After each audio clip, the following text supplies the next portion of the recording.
Hello guys welcome to new another video of SNC blogging আমি গৌরিক আমি সুরজিৎ। তো আজকে আমরা চলে এসেছি শ্রী অবনীন্দ্রনাথ ঠাকুরের বাগান বাড়িতে।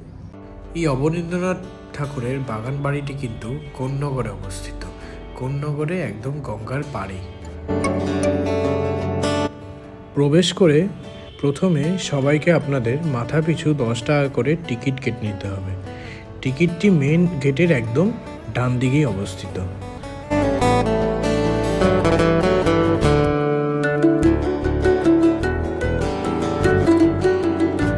প্রবেশ করেই প্রথমে যে সাদা বাড়িটি আপনাদের চোখে পড়ছে সেটি ছিল মূল বাগান বাড়ি।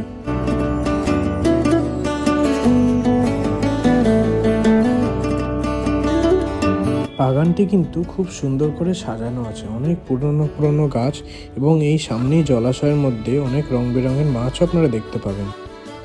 মূল বাড়িটির পাশেই কিন্তু রয়েছে একটি বড় উদ্যান এবং এই উদ্যানেই রয়েছে বাচ্চাদের খেলার জায়গা। আমরা এখন মূল প্রবেশদ্বার দিয়ে প্রবেশ করলাম। বাড়ির ভেতরে দেয়ালগুলিতে অনেক চিত্র রাখা রয়েছে। এটি এখন সম্পূর্ণই কোন্নগর পৌরসভার আন্ডারে রয়েছে।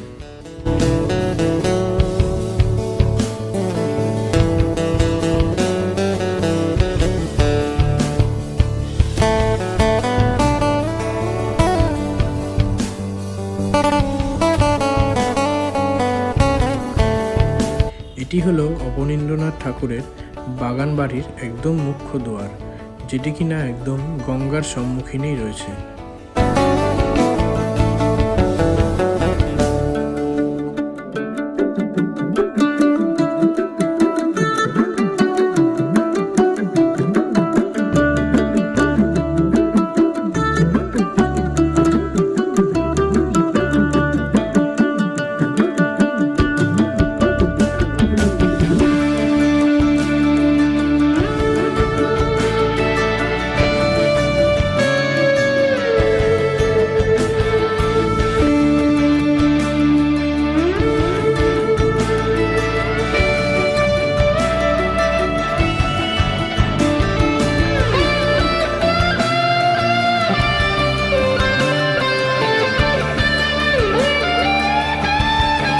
আমার পিছনে গঙ্গার পাড়টা দেখতে পাচ্ছেন, এটা কিন্তু একদম বাড়ির সামনেই, খুব সুন্দর।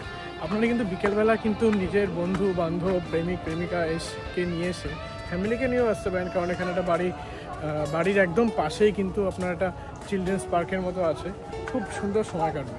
তো আপনারা সবাই আসুন, ভালো লাগবে, ঘুরে যান। বাগান বাড়িটি কিন্তু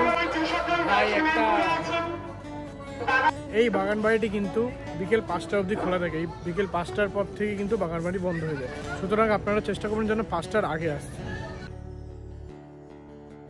তো আপনাদের এই বাগান বাড়িটা আমরা ঘুরিয়ে দেখালাম।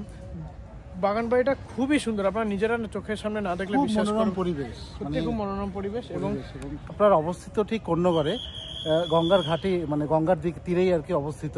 এছাড়া ঘাটের একদম উল্টো দিকে, হ্যাঁ, পানিহাটি ঘাটের ঠিক অপোজিটে। ভিডিওটি যদি ভালো লাগে প্লিজ আমাদের চ্যানেলটিকে সাবস্ক্রাইব করে দেবেন আর অনেক অনেক লাইক করুন, শেয়ার করুন, কমেন্ট করে জানাবেন অবশ্যই ভিডিওটি। এবং আমি এটাও বলতে চাই, আমরা যদি নেক্সট কোনো ডেস্টিনেশন আপনারা যদি দেখতে চান অবশ্যই আমাদের কমেন্ট সেকশনে জানাবেন। পরে কোন ডেস্টিনেশন আপনাদের মনে হয় যে এখানে গেলে ভালো হয়, এখানে ইনফরমেশন দরকার, আমরা সেই ডেস্টিনেশনে যাওয়ার চেষ্টা করব। ততক্ষণ সবাই খুব ভালো থাকুন, সুস্থ থাকুন। দেখা হচ্ছে আবার একটা কোনো নতুন ভিডিওতে। Bye bye.